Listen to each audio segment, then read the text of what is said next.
बिस्मिल्लाहिर्रहमानिर्रहीम, अस्सलाम वालेकुम। Live with doctor Shahid Masood के साथ मैं हूं सुमेरा सलीम। नाज़रीन, इस्लामाबाद हाई कोर्ट में एवनफील्ड अल-अज़ीज़िया रेफरेंस में सज़ा के खिलाफ केस की समाअत हुई और मुस्लिम लीग नून के कायद नवाज शरीफ साहब अदालत में पेश हुए। अपीलों पर मजीद समाअत बुध 29 नवंबर तक मुलतवी कर दी गई है। तो दूसरी जानिब फैजाबाद धरना केस कमीशन ने शाहिद खाकान अब्बासी साहब को तलब कर लिया है और मुल्क में 1 दिसंबर से पेट्रोलियम मसनूआत की कीमतों में बड़ी कमी के भी इम्कानात है। इसके अलावा भी दीगर मौज़ूआत पर आज हम गुफ्तगू करेंगे। स्टूडियो हमारे साथ मौजूद है डॉक्टर शाहिद मसूद। अस्सलाम वालेकुम डॉक्टर साहब। डॉक्टर साहब, आज जो है अहम अदालती फैसले आए हैं, केसेस की समाअत हुई है, एवनफील्ड और अज़ीज़िया रेफरेंस में सज़ा के खिलाफ भी केस की समाअत हुई है, क्या कहेंगे? समाअत हो रही है, फैसलों का तो अभी इंतजार है जी। अभी तो देखने के फैसले क्या आते हैं, क्योंकि इलेक्शंस में तो 70 दिन भी नहीं रहे अभी जी। तो इसको जाहिर है कि नवाज शरीफ साहब ने उससे पहले जो है वो बरी होना है और वज़ीर आज़म, और अब ये है कि उसमें जो मुस्लिम लीग नून के ज़राए तो कह रहे हैं कि ये बस बात हो रही है कि सादा अक्सरियत या जो है वो 2/3 अक्सरियत, और बड़े ज़िम्मेदार। आज हमारे जो वज़ीर ख़जाना है इसाक डार साहब, मतलब ज़ाहिर है कि वो एक थोड़ा सा बीच में वक्फ़ा आ गया, लेकिन वो दोबारा संभाल लेंगे चंद दिन बाद। तो उन्होंने आज बताया सारी कि माशी पॉलिसीज़ का कि आने वाले दिनों में वो किस तरह से उन्होंने कहा कि पाकिस्तान के लिए बड़े मसाइल थे पहले और वो किस तरह से मईशत को ठीक करेंगे। तो लेकिन इसमें यह है कि अब ये दिन जो है ये कैसे, क्योंकि इसमें अभी तक सुप्रीम कोर्ट का फ़ैसला जो है वो नहीं आया, जो डिटेल जजमेंट सुप्रीम कोर्ट की आनी है, जिसमें कुछ शिकों के ऊपर अभी वजाहत चाहिए, कि जिसमें उन्होंने कहा कि ये नैब की जो तरामीम हुई हैं वो अपनी जगह पे मौजूद रहेंगी, वो जो 5 रुकनी, तो वो अभी एक मामला हाई कोर्ट से आगे भी है। तो ये शायद नहीं है, लेकिन जो बेशतर माहिरीन कानून है वही कह रहे हैं कि ये तो शायद अगर यहाँ से मसला हल हो जाए तो वहाँ जाके फिर मसाइल खड़े हों। तहरीक इंसाफ के लिए बहुत कानूनी पेचीदगियाँ बढ़ती जा रही हैं, लेकिन यह है कि उनके वोट बैंक के हवाले से कि क्या उसमें कमी आई है या नहीं आई, वो एक अहम सवाल है जो इस वक्त गर्दिश कर रहा है। मुस्लिम लीग नून में भी ज़ेर बहस है, और पाकिस्तान पीपल्स पार्टी तो खैर जो है वो ज़ाहिर है कि अब देखते हैं कि वो हिज़्ब इख्तलाफ में बैठते हैं या कोई मखलूत हुकूमत। मेरा नहीं ख्याल कि वो शायद मखलूत हुकूमत की तरफ जाएँ या शायद चले जाएँ, ये सारा डिपेंड करता है। तो ये मेरा ख्याल है कि उसी तरह से हो, लेकिन बात वही है कि हिज़्ब इख्तलाफ में कौन होगा फिर, ये तो मतलब सारी किंग है ना फिर तो फिर कौन होगा। तो उधर जब ये मसला है कि मतलब है कि कैसे जो है वो इसको बनाया जाएगा खाका, लेकिन बहरहाल जो भी है वो ये है कि ये बिल्कुल उस तरह से हो रहा है जैसे पहले पेपर आउट हो जाते हैं तो इस तरह से पहले पेपर आउट हुआ है इलेक्शन का, तो बस उसको हो जाए, ठीक है। अच्छा, तो अब इसमें यह है कि जो तो अच्छा है, लेकिन ये पहले से तैयारी वगैरह कर रहे हैं और वो देख रहे हैं मईशत के मामलात, और ज़ाहिर है कि जो हुकूमत मौजूदा है निगरान, वो भी उनको फिर उसी की कंटिन्यूटी में ले जाएगी। मुस्लिम लीग नून को तो मेरे ख्याल से इस हवाले से एक तरह से ये पॉलिसी मुस्लिम लीग नून ने बनाई हुई है। अच्छा जी, ये उनके ज़राए का कहना है, उनके लोगों के हवाले से मैं कोट कर रहा हूँ। अपना तज़िया में चंद दिन के बाद ज़रा सूरत हाल वाज़ेह होती तो उसके बाद दे दूँगा। तज़िया के अब तो ख़बरें ही आएंगी जो भी तारीफ़ वगैरह होगी। अच्छा, मामला जो इस वक्त ज़रा खौफनाक हो गए हैं, ये हमास और इसराइल के दरमियान। अच्छा, खौफनाक इसलिए मैं कह रहा हूँ, मज़ीद खौफनाक और ख़तरनाक चीज़ लफ्ज़ है वो इसलिए कि एक तो ये है कि दुआ है कि जंगबंदी मज़ीद मुस्तकिल हो जाए, जंगबंदी, और इसका एक सोल्यूशन निकले, इस मामले का हल निकले। लेकिन जो क्योंकि अभी ख़त्म हो जाएगा, थोड़ी देर के बाद जो वक्त है जंगबंदी का वो ख़त्म हो जाएगा, और इस दौरान जो है वो जैसे हमने अपनी जो नशिस्त है, जो आदिल नजम साहब से पहले हम उनसे गुफ्तगू से पहले जो नशिस्त हुई थी उसमें ये बात हमने की थी कि यानी 1 to 3 के रेशो से, यानी वहाँ से एक हमास के लोग छोड़ेंगे तो यहाँ से 3 लोगों की रिहाई होगी। लेकिन ये है कि वो उसके 3 जो है वो फेजेस हुए। तो 4 दिन तक होना था, तो 4 दिन की जंगबंदी थी, हर रोज़ होना था, हर रोज़ होना। तो आज नहीं हुआ। तो आज चूँकि नहीं रही हुई, ना उधर से हुई ना इधर से हुई, तो उसके बाद ये मामला जो है, जो उधर से नाम गए और इधर से नाम गए, तो उसके ऊपर एक डेडलॉक पैदा हो गया, जिसको ख़त्म करवाने की कोशिश भी हो रही है। यानी अभी तक आप समझें कि वो 50 लोग वहाँ से जो हैं वो नहीं रहा हुए, और 150 जो हैं यहाँ से नहीं रहा हुए, क्योंकि आज की जो आखिरी जो जिन लोगों ने जिनका तबादला होना था वो नहीं हुआ।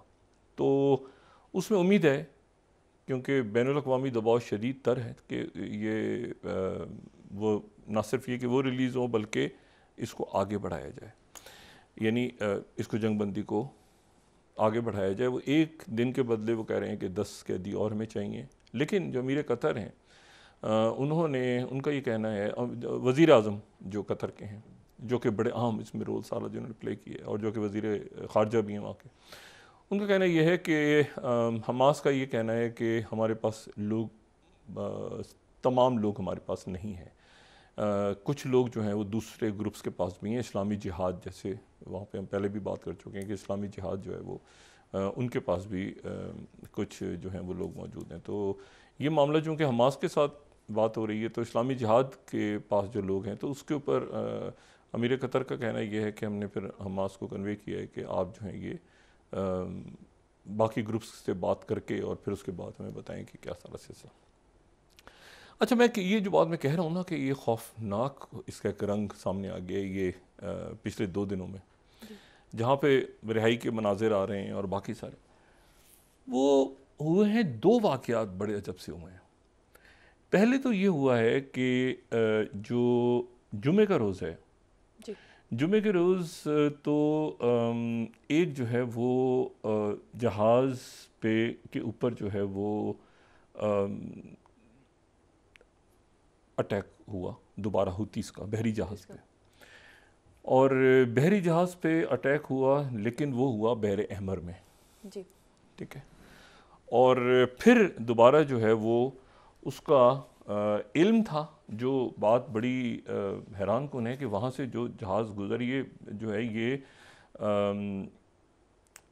ईदान ऑफ़र की ये कंपनी, और ये फ्रांस में रजिस्टर्ड, और ये जो है ये एक बड़े अमीर अरबपति उनकी ये कंपनी। तो ये जो है ये वहाँ से, अच्छा, दोनों के नाम 2 जहाज़ों के साथ वाक़या पेश आया। लेकिन ज़रा मैं उसको बताऊँ कि हुआ क्या है। एक तो बहर अहमर में हुआ ना जी।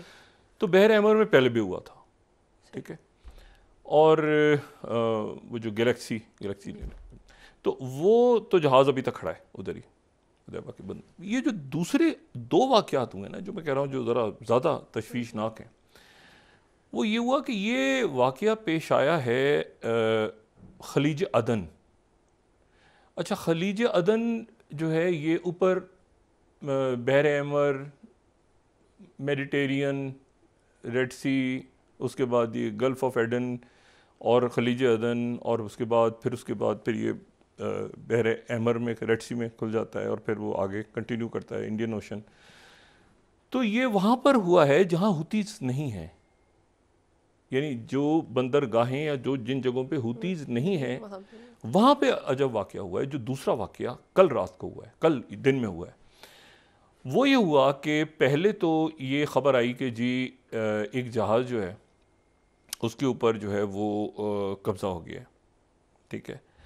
और ये जो जहाज़ है ये CMA सैमी के नाम से, ठीक है। ये अगर हम इसको देखें तो इसकी लोकेशन इस वक्त जो ट्रेस हो रही है वेसल फाइंडर। अच्छा, तो पहले ये आया कि जी इसके ऊपर कब्ज़ा हो गया, और इसके ऊपर कब्ज़ा किसने किया है तो वो पता ही चला कि जी इसके ऊपर उन्होंने जो वहाँ से उसके ऊपर 52 का हमला था। और ये जो CMA साइमी है जी, इसको ये दुबई से ओमान आ रहा था, और अभी इस वक्त जो है ये आगे निकल गया है, यानी इस वक्त ये इंडिया के बाद ये आगे मलेशिया में, अभी थोड़ी देर पहले, ये मैं उस दिन का ये बता रहा हूँ जब ये अटैक हुआ है। तो ये उस जगह पे हुआ है जो कि यानी वहाँ हुतीज़ नहीं है, ठीक है। तो वहाँ पर हुआ क्या है, इस जहाज़ पे अटैक किसने किया? इस जहाज़ के ऊपर किसी ड्रोन ने या किसी और ने, इस पे कज़ाकों ने हमला कर दिया। इस पे सोमाली कज़ाक आ गए, सोमाली कज़ाक। इस जहाज़ की जो जहाँ पे वाक़या हुआ है, लोकेशन बड़ी अजब सी है कि अच्छा, उन्होंने ये कार्गो जहाज़ था और इस जहाज़ में फास्फोरस एसिड था भरा हुआ। तो इसमें जो है वो एक कश्ती आके रुकी पास इस बड़े कार्गो जहाज़ के पास, और कार्गो जहाज़ के पास एक कश्ती रुकी और उसमें से कज़ाक उतरे और सोमाली कज़ाक, और वो जहाज़ के अंदर चढ़े। और साथ ही फिर ये जो जहाज़ था, इन्होंने लाइबेरिया का परचम लगाया हुआ था, लाइबेरिया का परचम था। लेकिन जहाज़ फिर एक और ऑल्फर है, ठीक है, उस वो ऑल्फर ग्रुप का ये जो है ये जहाज़ था। ये मैं ऑल्फर ग्लोबल को दिखाऊं, अगर ये जो 5वीं स्लाइड है, ये ऑल्फर ग्लोबल का ये जहाज़ था, मैरीटाइम शिपिंग। अच्छा, उनके पास एग्जैक्ट इंफॉर्मेशन है कि यहाँ से कौन सा जहाज़ वो गुजर रहा है, सैकड़ों जहाज़ गुजरते हैं यहाँ से। एग्जैक्ट उनकी इंफॉर्मेशन ये है कि कौन सा जहाज़ गुजर रहा है जो कि जिसका सामने कोई और है, परचम कुछ और है, लेकिन ये किसी इसके पीछे कोई इसराइली कम। तो ये जो है ये जनाब ऑफर ग्लोबल जो है ये इनका जहाज़ था, इसके ऊपर कज़ाक आ गए। अच्छा, इन्होंने जो अपनी हिस्ट्री बताई हुई है ना ऑफर ग्लोबल ने, ये बड़ी इंटरेस्टिंग है। The roots of our multi generational businesses, ये जो है ये जो ऑफर हैं, ऑफर ग्रुप, ये इनकी हिस्ट्री ये अपनी बता रहे हैं कि जी इनके जो ओनर हैं जिन्होंने बनाई 2011 में उनकी डेथ हुई। उन्होंने अपने बेटे के नाम के, वो वर्ल्ड वॉर 2 में रहे हैं, जो सैमी हैं, जो अब नहीं है, उनका बेटा संभालता है, जिसकी तस्वीर अपने बाप के साथ। और फिर उसके बाद ये इसराइल की जो उसमें 70 की दिहाई में ये जो है ये बिजनेसेस में आ गए। उससे पहले ये फ़ौज में भी, एयरफोर्स में भी रहे और वगैरह वगैरह, पूरी डिटेल है इसमें। और उसके बाद जो है वो जब इस जहाज़ के ऊपर जो है, अच्छा ये ब्लूमबर्ग, अगर मैं 7वीं स्लाइड दिखाऊं तो ये आपको अंदाज़ा होगा, ये 22 बिलियन डॉलर से ज़्यादा जो है ये यानी चंद रिचेस्ट लोगों से में शुमार होता है इनका, ठीक है। 22 बिलियन डॉलर्स की इनकी आमदनी, एक ज़माने में इसराइल के सबसे अमीर की फैमिली थी ये। और ये जो है ये बहरहाल तो इनके पास से जो है यानी दोनों जहाज, अब ये इसमें जहन में रखें कि दोनों जहाज़ जिन पे हुआ है, दोनों के नाम के आखिर में ऑफर आता है, ठीक है। तो ये एक कॉमन बात है, यानी जो पीछे मालकान है, सामने कोई माल्टा का जहाज़ लगाया हुआ है, एक ने माल्टा का परचम लगाया हुआ था, दूसरे जहाज़ ने लगाया हुआ था लाइबेरिया का। लेकिन जो ये वाक़या है ना कज़ाकों वाला, ये बड़ा इंटरेस्टिंग है। ये जहाज़ को उन्होंने रोका, और मैं अब क्यों बता रहा हूँ कि ये मामला कहीं और, अगर ये इस हल नहीं ढूंढा गया तो कहाँ जा सकता है मामला। कज़ाक जहाज़ में चढ़े तो जहाज़ का जो कैप्टन है उसने आस पास वहाँ पे ज़ाहिर है कि अमेरिकन जो जहाज़ हैं, जो कि एक ज़माने में आपको पता है सोमालिया में तो बहुत ज़्यादा खाना जंगी और वो सारा वो 80 की दिहाई और 90 की दिहाई में जो कुछ होता रहा, और उसके बाद ये बहरी कज़ाक वगैरह बड़े फ़ाल हो गए थे। लेकिन फिर यहाँ मिलिट्री बेसिस बनी हुई हैं, तो सारा जबूती वबूती पे आगे पीछे सारा दाएं बाएं, तो यहाँ पे कज़ाक आए। कज़ाक जब जहाज़ में चढ़ गए तो इन्होंने वहाँ से आसपास जो अमेरिकन वॉरशिप्स थे, जो कि वहाँ पर आप ये समझें कि इन दिनों नहीं आए, बल्कि वो कज़ाकों के ऊपर नज़र रखने के लिए काफ़ी अरसे से घूम रहे हैं मेडिटेरियन के अंदर, ठीक है। उनको पुकारा मदद के लिए कि जी हमें बचाएं। तो वो वहाँ से अमेरिकन जहाज़ इनको यूएसएस जो उनका यूएसएस मैरॉन गालिबन, तो वो जो है वो मैसॉन MASON यूएसएस मैसॉन आया, और यूएसएस मैसॉन ने जो है वो इनको देखा, वो जहाज़ के पास पहुँचे तो वो जो है वो कज़ाक जहाज़ से उतरे, कश्ती में बैठे और भाग गए, यानी फरार हो गए पानी में। उसके बाद ये हुआ कि ये जो जंगी जहाज़ था, इन्होंने जहाज़ को उसको कवर किया, उसका निकलो भाई, वो निकला जहाज़ आगे जो फास्फोरस एसिड जिसमें भरा हुआ था। उसके बाद जो अमेरिकन जहाज़ है जिसने, उसके ऊपर मिसाइल्स गिर गए ताकि दोबारा 2 मिसाइल्स उसके ऊपर गिरे। अच्छा, अब ये जो मामला है ये सेंटकॉम ने उसके बाद, अगर हम यहाँ पे दिखा सकें, उनका जो एक ट्विटर हैंडल से उन्होंने इस खबर को दिया और उन्होंने इस खबर को उन्होंने फिर ट्वीट किया कि जी ये जो है ये वहाँ से हमने छुड़ाया है अपने इस जहाज़ को, और उसके बाद हमारे ऊपर अटैक भी हो गया। अच्छा, ये उसके बाद ये उनकी प्रेस रिलीज आई। अब ये देखें ना, ये एक बड़ी अजीब सी है। अच्छा, ये सेंट्रल पार्क है, सेंट्रल पार्क जहाज़, दूसरा जहाज़ है ना जिस पे हुआ है, तो ये सेंट्रल पार्क है। अच्छा, ये ब्रिटेन के अंदर रजिस्टर्ड है, एक फ्रांस में रजिस्टर्ड है, एक ब्रिटेन में रजिस्टर्ड है।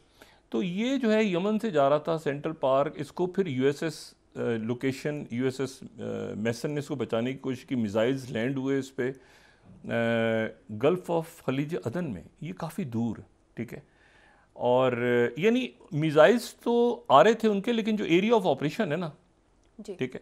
अच्छा, ये कह रहे हैं कि ये वो है जो यूएसएस मैसन जो है इस part of Eisenhower carrier strike group, जो कि डिस्ट्रेस अच्छा ये वहाँ पे घूम रहा है काफ़ी अरसे से, और ये घूम रहा है उनके लिए यहाँ पे पायरेट्स वगैरह को रोकने के लिए। लेकिन इनको इन्होंने मदद के लिए पुकारा, ये वहाँ पहुँच गए, और ये जो है ये सेंटकॉम ने कहा कि हम ये काम करते रहेंगे। अब ये जवाब किस पे दें, यानी ये किसको जवाब दें? बचा तो देखें, ये तो इन्होंने बड़ी अच्छी खबर दी है ना, ये तो कह रहे हैं कि ये हमसे थोड़ा सा दूर गिर गए, लेकिन सवाल ये कि अमेरिका पे फिर अटैक हुआ, अमेरिकन बहरी जहाज़ पे अटैक हुआ, तो वो ये अब कहाँ पे करें? मतलब वापस आप यमन पे अटैक करेंगे, अब ईरान पे करेंगे, किस पे करेंगे? जवाबी अटैक कहाँ करेंगे? ईरान ने उसकी सरकारी तौर पे तरदीद की कि जी हमारा कोई ताल्लुक ही नहीं था। और ये जो बात है ना, ये बड़ी एक अजब सी बात है, क्योंकि इसको जितना आप इसको दोबारा देखें, अगर हम इसको न्यूयॉर्क टाइम्स को देखेंगे तो US navy rescue ship from pirate attack in gulf of Aden, यहाँ तक तो ठीक था, यहाँ तक तो ठीक थी उनकी चीज़, ठीक है ना। लेकिन और फिर उसके बाद राइटर्स ने भी दिया, क्योंकि बीच में 6 घंटे का वक्फा आ गया था, यहाँ तक भी ठीक हो गया कि जो 9th स्लाइड है राइटर्स की कि tanker in middle east safe from attackers. लेकिन उसके बाद जो अटैक हुआ है वो अटैक मेरा ख्याल है कि काफ़ी ज़्यादा उसको संजीदा लेना चाहिए, और उसकी वजह यह है कि ये जो अमेरिकन जो जिसको थोड़ा सा वो इस जो रिलीज़ है इसके उस हिस्से को वो नहीं शो कर रहे, जहाँ पे वो ये है कि 2 मिसाइल वहाँ से उस जहाज़ के करीब गिरे आकर। दोबारा देखें ना उसको, जो ट्वीट प्रेस रिलीज तो नहीं है, जो उन्होंने एक्स पे या ट्वीट किया है उन्होंने, तो यानी दोबारा अटैक हुआ है। तो ये जो बात है ये मेरा ख्याल से काफ़ी ज़्यादा सीरियस है मामला, और उसकी वजह यह है कि मैं सीरियस इसलिए कह रहा हूँ कि एक तो उनके पास रियल टाइम इंटेल है, और ये अगर हम नेशनल देखें जो यूएई का अखबार है 8th स्लाइड, तो सेकंड टैंकर ये चला गया था। मैंने आपसे कहा ना कि ये चला गया था, यानी ख़बरें सब ने ब्रेक कर दी कि सेकंड टैंकर चला गया है गनमैन के पास, एक टैंकर तो पहले से खड़ा है। और ये जो है ये tanker in middle east safe from attackers, writers कह रहा है 9th स्लाइड में, ये तो सारा ठीक है, लेकिन जो असल उसमें पॉइंट जो मैं रेज़ कर रहा हूँ ना यहाँ पे, वो उनकी अगर प्रेस उसको ट्वीट को दोबारा देखें जो उन्होंने ट्वीट किया हुआ है, तो उसके ऊपर ये है कि 2 मिसाइल्स उधर भी गिरे आके। अच्छा, ये जो बात कर रहे हैं, ठीक है ना, upon arrival demanding release of the vessel, subsequently 5 बंदे थे वो जहाज़ से भाग गए, और वो ये पीछे गया जहाज़, और फिर उसके बाद 1:41 पे जो है Sanaa time 2 ballistic missiles were fired from Houthi controlled areas. अब ये गलत बात कर रहे हैं, ये इस इलाके में हुतीज़ नहीं है, यमन के जिस इलाके से फायर हुए हैं वहाँ पे मतलब वहाँ से शायद रॉकेट्स वाली जगह से हो, लेकिन जो कदा कैसे भाग गए उतर के जहाज़ से। देखिए ना कि अजीब गरीब सी बात है ना, कश्ती में बैठ के क्या बात कर रहे हैं, कश्ती में बैठ के वो भाग गए वहाँ से, ये तो बड़ी अजीब सी बात है। 5 बंदे जहाज़ में चढ़े हुए थे, वो कश्ती में, जहाज़ को उन्होंने देखा तो 5 बंदे कश्ती में बैठ के भाग गए, और इनसे कहाँ भागे भाई, सोमालिया गए, वो किस तरफ गए, यमन की तरफ गए, कहाँ गई कश्ती, तो कश्ती भाग गई और इन्होंने जहाज़ को वहाँ से निकाल लिया। तो ये 2 अटैक्स, एक जुमे को। अच्छा, मैं अब ये बात क्यों कह रहा हूँ? मैं ये बात ही कह रहा हूँ कि इसके ऊपर प्रेशर इतना शदीद है कि इसको किसी मामले की तरफ लेके जाएं। प्रेसिडेंट बाइडन ने बात की है प्राइम मिनिस्टर नेतन्याहू से। वाइट हाउस की जो प्रेस रिलीज़ है, अगर उसको हम देखें तो उन्होंने दोबारा बात की है वीकेंड के ऊपर, और बात अब ये है कि अंडर प्रेशर जो है वो नेतन्याहू जो है, नेतन्याहू एक बहुत शदीद किस्म के प्रेशर में, दबाव में आ गए। और ये मैं अगर यहाँ पे आज का टाइम्स, ये ज़ाहिर है टाइम्स, ये जो 30 स्लाइड है ये दुनिया का चंद, ये टाइम्स मैं बात करूँ बरतानिया, इंतहाई संजीदा, तो उसमें 30 स्लाइड वो कह रहे हैं US pressures Netanyahu for post war Gaza plan, कि इसके बाद क्या करना है, ठीक है। और प्राइम मिनिस्टर जो है वो चाहता है कि सिक्योरिटी कंट्रोल, लेकिन बाइडन विल नॉट एक्सेप्ट रीऑक्यूपेशन और डिस्प्लेसमेंट ऑफ पैलेस्टीनियंस। तो ये जो है ये बरतानिया से टाइम्स कह रहा है। अच्छा, साथ ही इसके जो है वो, यानी अब वो ये कह रहे हैं कि जी हम तो जंग के लिए तैयार हैं, मैंने ये कह दिया, मैंने वो कह दिया, फलां कह दिया, यानी अभी आप इसको, यानी वो ये नेतन्याहू ये कह रहे हैं कि जी मैं अभी दोबारा 1 घंटे के बाद दोबारा बमबारी शुरू कर दूँ। उधर से उनका कहना ये है कि जी अमीर कतर जो दरमियान में हैं और मिस्र और बाकी दुनिया दरमियान में, वो कह रहे हैं एक तो ये कि बंदे अभी लोकेट नहीं हो रहे, और ये उन्होंने फाइनेंशियल टाइम्स को, जो वज़ीर आज़म कतर हैं, नॉट अमीर कतर, वज़ीर आज़म कतर जो हैं, उन्होंने फाइनेंशियल टाइम्स से जो बात की है 22 स्लाइड के, Hamas must locate dozens more hostages to extend trust, ठीक है, ये 22 स्लाइड, यानी इसको वो, लेकिन वो साथ ही ये भी कह रहे हैं कि जी वो उनके पास शायद नहीं है, लेकिन उम्मीद ये है कि ये हो जाएगा। इसको 1 दिन के लिए इसको 10 लोग छोड़ें या जो भी छोड़ें।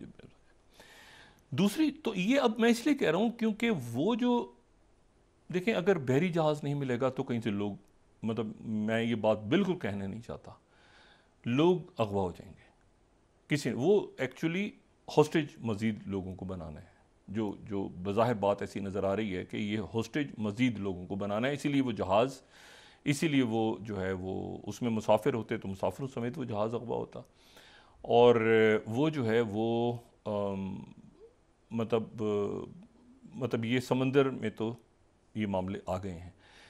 दुनिया भर में एयरपोर्ट्स पे सिक्योरिटी अलर्ट है, और ये बात मैं इससे ज़्यादा आगे नहीं जाना चाहता कि ठीक है ना, कि ये हमने 70 में देखा हुआ है पहले कि मामला किस तरफ चले जाते हैं, कि एक साथ होस्टेजेस बहुत सारे लोग अगर बनाने हो तो क्या तरीका होता है।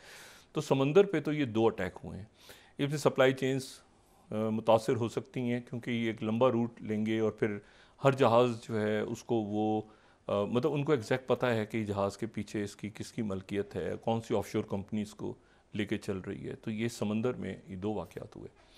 अच्छा, उसके बाद और ये ज़ाहिर है कि अमेरिकन जहाज़ के ऊपर अटैक होना, और ज़ाहिर है उन्होंने दूर गिराए मिसाइल, लेकिन जवाब तो दे दिया ना कि तुम आए थे मदद के लिए तो ये 2 रॉकेट्स हमारी तरफ से लो, और अमेरिका जवाब नहीं दे सका।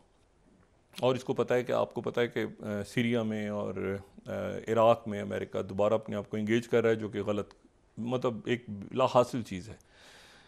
ये जो प्रेसिडेंट बाइडन के डिसीजंस हैं ना, बाइडन इंतज़ामी, इलेक्शन ईयर दाखिल हो गया है, इलेक्शन ईयर में, और उनकी मतलब एक 20 साल की जंग, जिसमें पता नहीं कितने ट्रिलियन डॉलर्स और कितनी इंसानी जानें, अफ़गानिस्तान, और फिर उसके बाद इराक़, और फिर उसके बाद लीबिया, यानी जंगें छेड़ के अमेरिका पता नहीं क्या। और ये मेरा ख़्याल है कि इस वक्त इनको प्रेसिडेंट बाइडन को जंगें ख़त्म करनी थी, ये जंगें मज़ीद 2 छेड़ के यहाँ से, और इलेक्शन ईयर में जा रहे हैं, और अभी साल रहता है पूरा, ठीक है ना, यूक्रेन का कुछ सर पैर है ना, ये जो कुछ यहाँ पे जंगबंदी हो भी जाएगी, जो लोगों की शहादतें हुई हैं, बच्चों की, औरतों की, आदमियों की, उनका क्या होगा। और इसका मतलब ये 2 रियासती फार्मूला इन्हीं का था ना, कैंप डेविड, क्या यही था ना, ओस्लो एकॉर्ड, कैंप डेविड में आपको भी करेंगे, हम आपको भी करेंगे, फ़लस्तीनी अथॉरिटी बना लो थोड़े दिनों के लिए, उसके बाद एक मुस्तकिल रियासत, यही था ना। इसी पे तो ये कभी अनवर सादात के साथ खड़े हैं, कभी यासिर अरफात, तो यही था।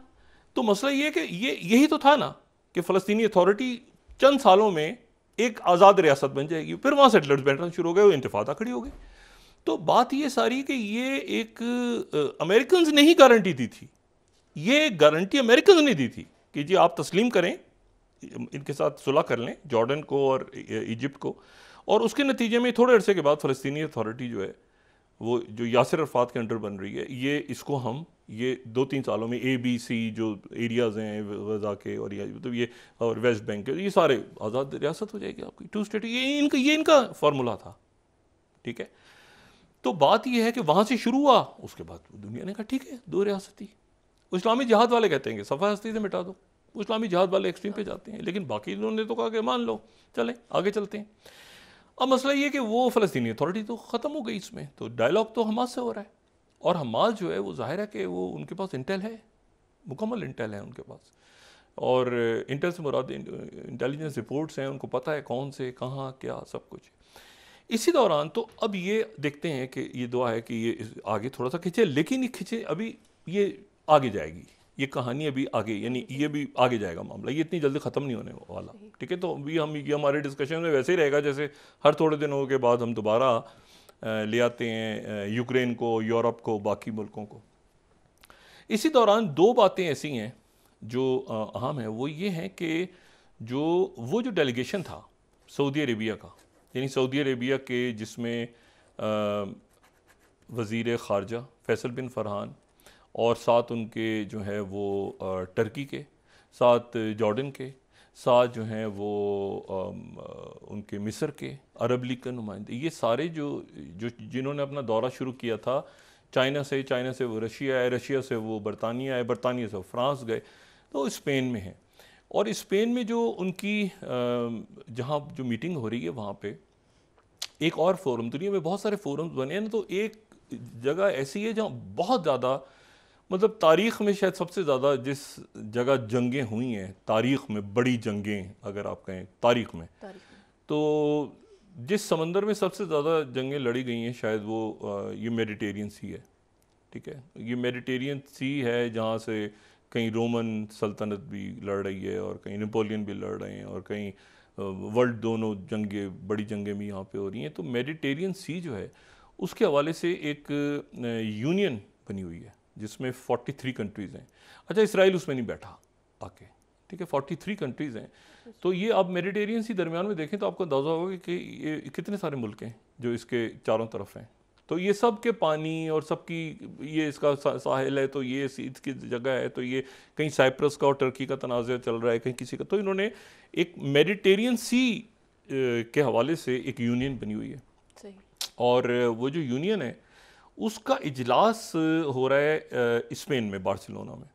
तो वो वहाँ पर यह है union of for the Mediterranean 8th regional forum हो रहा है। तो वहाँ पर ये मौजूद हैं सारे, और वहाँ पर वो पूरा मेडिटेरियन सी जो है, क्योंकि मेडिटेरियन सी ही गज़ा है, मेडिटेरियन सी ही हैफ़ा है, मेडिटेरियन सी ही वो है जो जहाँ पर ये सारे आप समझ लें कि इधर अफ्रीका है और सामने जो है वो यूरोप है, और इस तरफ अगर आप समुद्री हदूद देखें तो इस तरफ आपको एशिया नज़र आता है। तो ये सारा जो है ये वहाँ पर भी यही बात होती रही, ठीक है ना, क्योंकि साइप्रस भी उधर ही है, ये सारा उधर ही हो रहा है ना, गज़ा के पानी और सी ये जो रिवर टू सी और ये सारे जो बातें चली, तो ये भी सारा उधर ही। तो वहाँ पर वो अपनी जगह पे फ़ाल हैं। और साथ ही जो चाइना है, चाइना के वज़ीर ख़ारजा न्यूयॉर्क जा रहे हैं। अच्छा, चाइना के वज़ीर ख़ारजा वांग ली न्यूयॉर्क पहुँच रहे हैं, यानी अभी रात को शायद वो आज फ्लाई कर जाएंगे। और न्यूयॉर्क इसलिए पहुँच रहे हैं कि सिक्योरिटी काउंसिल का जो इजलास है उसकी अब सदारत चाइना के पास आ गई। तो चाइना उसकी सदारत करने, उस सदारत वांग ली खुद करने न्यूयॉर्क पहुँच रहे हैं। अभी आपको पता है ना कि उनका जो दौरा हुआ था, उस दौरे के बाद जो है वो शी जिनपिंग गए थे, और वो उस दौरे से पहले वो गए थे, तो बहुत बड़ी बात हुई थी कि जी वांग यी ने दौरा किया वहाँ का, चाइना अमेरिका के साथ ताल्लुकात बेहतर। तो वो अब न्यूयॉर्क में जाके, और वो सिक्योरिटी काउंसिल, तो अब मुझे बताएं कि अगर वांग यी वहाँ बैठे हैं, चाइना बैठा है, खुद आए ना वहाँ पे, तो मुझे बताएं कि वहाँ पर क्या सेक्रेटरी ब्लिंकन वीटो करेंगे? नहीं, उससे पहले ये मामला इनको हल करना है। ये फिर खुल के एक खराबी हो जाएगी। ये खुद जा रहे हैं, उनको नुमाइंदे नहीं है, खुद वज़ीर ख़ारजा वहाँ पहुँच रहे हैं न्यूयॉर्क, और उसका हंगामी इजलास बुलाया है किस बात पे? गज़ा के ऊपर चाइना ने बुला लिया। अच्छा, और इसके ऊपर जो है ये इसका हंगामी। दूसरा जो मामला है वो ये है कि ये ये COP 28 कॉन्फ्रेंस ऑफ पार्टीज़, ये 28वां इजलास हो रहा है मौसमियाती तब्दीलियों के हवाले से, 2 हफ्ते जारी रहेगा, दुबई में शुरू हो रहा है, जिसमें इंडियन प्राइम मिनिस्टर भी आ रहे हैं, जिसमें जो किंग चार्ल्स भी आ रहे हैं, जो पोप भी आ रहे हैं, जिसमें वो सारे, तो उससे पहले पहले ये 2 हफ्ते जारी रहेगा, 12 दिसंबर तक दुबई में सही। इस आलमी रहनुमा सारे इकट्ठे हो रहे हैं। तो ये इस दौरान ऐसा कोई वाकया, एक तो वहाँ मुसलसल इतनी आग लगी है वहाँ, और अभी तक लगी हुई है, क्योंकि हमास वाले कह रहे हैं कि ये 3 दिनों में इन्होंने तो ऊपर तक जाने ही नहीं दिया। यानी जो गज़ा के इमदादी कैंप्स, जो वो शुमाली गज़ा का इलाका है, वहाँ तो अभी तक लाशें पड़ी हुई हैं, ज़ख्मी पड़े हुए हैं। तो लेकिन ज़रूरी है कि इसको, आज ये वक्त ख़त्म हो रहा है चंद घंटों के बाद, और इसको आगे बढ़ाया जाए और इसको मुस्तकिल एक शक्ल दी जाए। और अगर ये प्रेसिडेंट बाइडन ने बात की है नेतन्याहू से, तो मेरा ख्याल से इससे अच्छी कोई बात नहीं है कि वो उसके दोबारा ऑक्यूपेशन की इजाज़त नहीं देंगे, अगर ये टाइम्स की स्टोरी ठीक है, और ना ऑक्यूपेशन की इजाज़त देंगे और ये कि 2 स्टेट फार्मूला की तरफ आगे जाएंगे, तो ही सुकून आएगा। वरना ये मामला 24-48 घंटे अगर ये खिंच गए ना आगे, तो ये समंदर की लेंस के बाद ये मुझे डर है कि ये मामला कहीं बाकी जो फ़ज़ाई रस्ते हैं और बाकी वो कहीं जद में ना आ जाएँ। ऑलरेडी फ़्लाइट्स, मैंने पहले भी बात की थी कि फ़्लाइट्स यूक्रेन के ऊपर से जाते हुए भी वहाँ भी तेज़ हो गया है मामला, और यहाँ पर भी चूँकि रॉकेट्स आ रहे हैं ऊपर से, तो ये फ़्लाइट्स जो हैं ये अपने आप को कोशिश कर रही हैं पैसेंजर फ़्लाइट्स की, यूरोप की भी फ़्लाइट्स और इधर से भी, ये ज़रा अपने आप को आगे पीछे रखें। आप करें से नाज़रीन, वापस आते हैं एक छोटे से ब्रेक के बाद।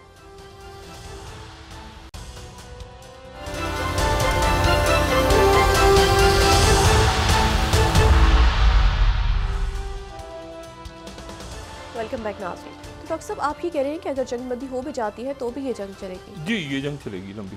ये मामला अभी यहाँ नहीं ख़त्म होने जा रहा। उसकी वजह ये है कि अमेरिका कहीं बीच दरमियान में, देखें ना, मैंने आपसे पहले भी कहा कि ये एक ऐसे वक्त में जंग छेड़ दी है जब बिल्कुल आप समझें कि अमेरिकन का कोई मूड ही नहीं, मतलब एक तरफ उनका बिल्कुल ये मूड नहीं कि चाइना के साथ मामला बेहतर हों, ट्रेड के ऊपर बातचीत आगे चले, ये लेंस खुली रहें शिपिंग। मुझे ये जो जहाज़ों की और शिपिंग लेन के हवाले से एक और ख्याल आया दरमियान में, इलॉन मस्क दौरा कर रहे हैं इसराइल का, उनकी नेतन्याहू से मुलाकात हुई है आज। उन्होंने काफ़ी ज़्यादा शुरू के दिनों में ये बात की थी जिस पे काफ़ी मुख्तलिफ़ हुकूमतें, ज़ाहिर है कि वो उसके बाद उन्होंने ये कहा, पहले शुरू में उन्होंने कहा था मैं गज़ा के लोगों को जो है वो इंटरनेट की सर्विसेज दूंगा, स्टारलिंक उनके पास, ज़ाहिर है कि वो जो सैटेलाइट बेस, ये हमारे पास जो इंटरनेट आ रहा है, ये जो इंटरनेट हम लोग यूज़ कर रहे होते हैं आम अपने टेलीफोन्स पे, जो भी हमारे पास हो, तो ये तो कनेक्ट है ना हमारे इस इलाके का जो भी पोल यहाँ पे लगे हुए हैं, तो ये पोल्स के साथ कनेक्टेड हैं, और जाहिर है कि ये पोल्स के साथ पे सिग्नल आ रहा होता है, और सिग्नल जो है ये पोल से आ रहा होता है, और पोल अल्टीमेटली फिर ये किसी फाइबर के थ्रू, ये चाहे वो ज़मीन पे चले या समुद्रों के नीचे चले, पहले मैं काफ़ी इससे बात कर चुका हूँ मैं। तो लेकिन ये जो स्टार लिंक हैं, और भी आ गए हैं एक दो, लेकिन स्टार लिंक इसमें सबसे पहले जो इलॉन मस्क की ये सैटेलाइट से इंटरनेट प्रोवाइड करते हैं।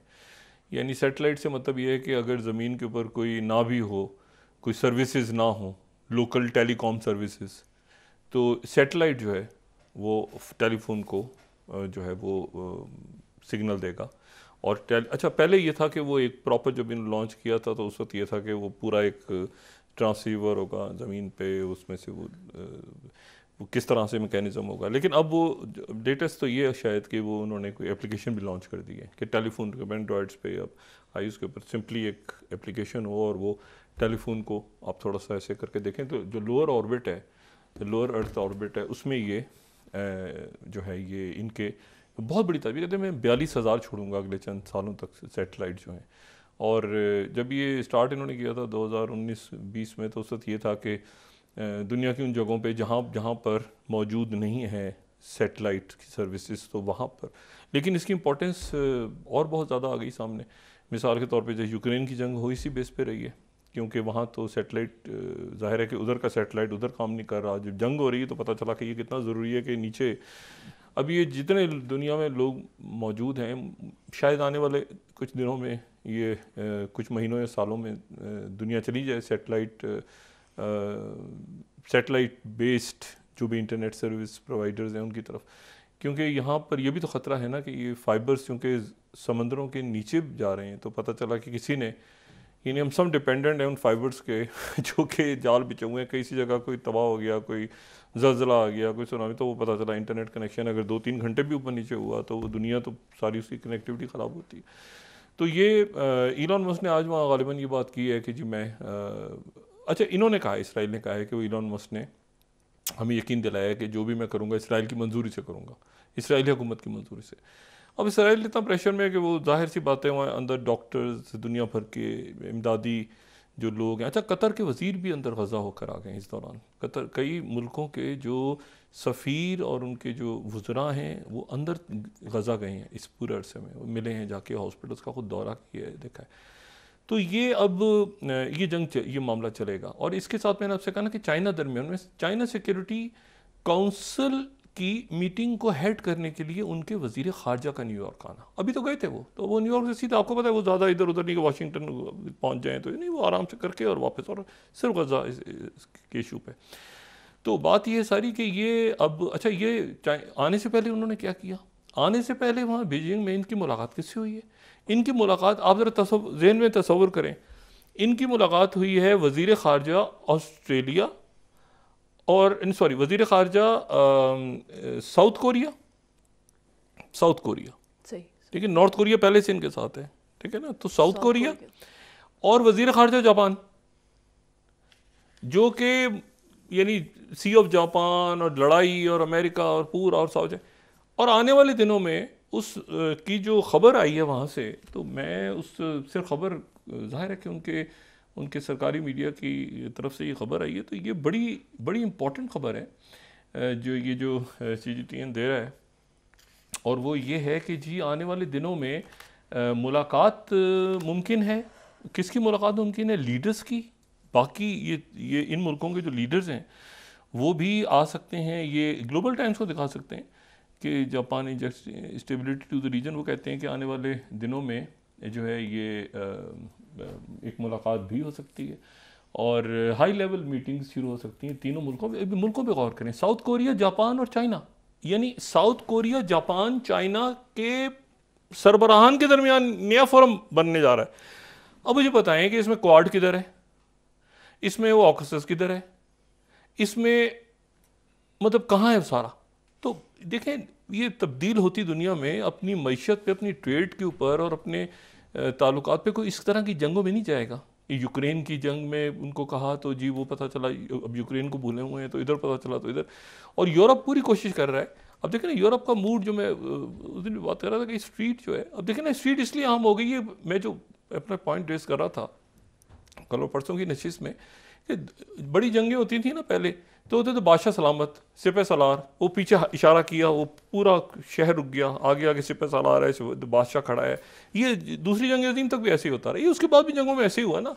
मतलब है कि वो किसी मुल्क का सदर है, किसी मुल्क का वज़ीर आज़म है, किसी जनाब सरेंडर डॉक्यूमेंट, बादशाह है, सरेंडर हुआ, जो कुछ हुआ तो आपको पता होता था। अभी जो स्ट्रीट पावर है, यानी पहली दफ़ा ऐसा हो रहा है कि जी वो बादशाह, दो मुल्कों की लड़ाई हुई है तो राजा महाराजा बादशाह कोई सिपा वो आगे खड़े हुए हैं, तो पीछे से अपनी पब्लिक ठुड्डे मार रही है, सड़कों पे निकले हुए लोग। तो वो मतलब है कि आगे जाए लड़े या पीछे लड़े। तो ये जो फंस गए हैं ना इस तरह के, वो ये जो मैं स्ट्रीट की बात कर रहा था ना, कि सड़क पहले की जंगों में सड़क इतनी अहम नहीं होती थी। बगावत हो के जो भी होना था वो अलग किस्सा है कि इनकलाब फ्रांस आ गया या रूस के अंदर आ गया, या इधर से ऑटोमन्स का क्या हाल था पहले, वो अलग कहानी। लेकिन ऐसा तो कभी भी ना, डॉक्यूमेंट पे तो साइन किसी ने किया है ना। तो अब लेकिन उस सड़क पे इतना प्रेशर है कि उस प्रेशर के सामने ये तो भी अच्छा है अमेरिका ने वो पकड़ लिया उस बंदे को जिसने वो 3 फ़लस्तीनी पहना हुआ था तो उन पर अटैक किया था, तो वो उस बंदे को अरेस्ट कर लिया। लेकिन ये दुनिया जहाँ जा रही है, मेरा ख्याल है इस वक्त जंगों से तो निकलना चाहिए जी। इस वक्त जंगों से तो निकलना चाहिए, जितना ज़्यादा आप निकल सकते हैं जंगों से निकलें, और उतना ज़्यादा आप बात करें इसकी कि तरक्की कैसे करनी है और मईशत आगे कैसे, क्योंकि ये तो आप इस तरह तो चल नहीं सकती ना दुनिया के। आप इतना जुल्म देखें अपने सामने। और सऊदी अरेबिया की डिमांड क्या आई है आज? इसराइल भी जंगी जराइम का मुकदमा पाएगा, जंगी जराइम का मुकदमा, ये डिमांड सऊदी अरेबिया। तो ये टर्की पहले से, ईरान पहले से, पाकिस्तान साथ पूरा एक ब्लॉक है जिसमें मगरबी ममालिक भी हैं। ठीक है जी, बहुत शुक्रिया डॉक्टर साहब। नाज़रीन, इसके साथ ही आज का प्रोग्राम अपने इख्तिताम को पहुंचा। मुझे सुमेरा सलीम को दीजिए इजाज़त। अल्लाह ने के बाद जी डॉक्टर साहब। अपने दोस्तों रिश्तेदारों के दोनों के लोगों का सब ख्याल रखिएगा। अल्लाह हाफिज़।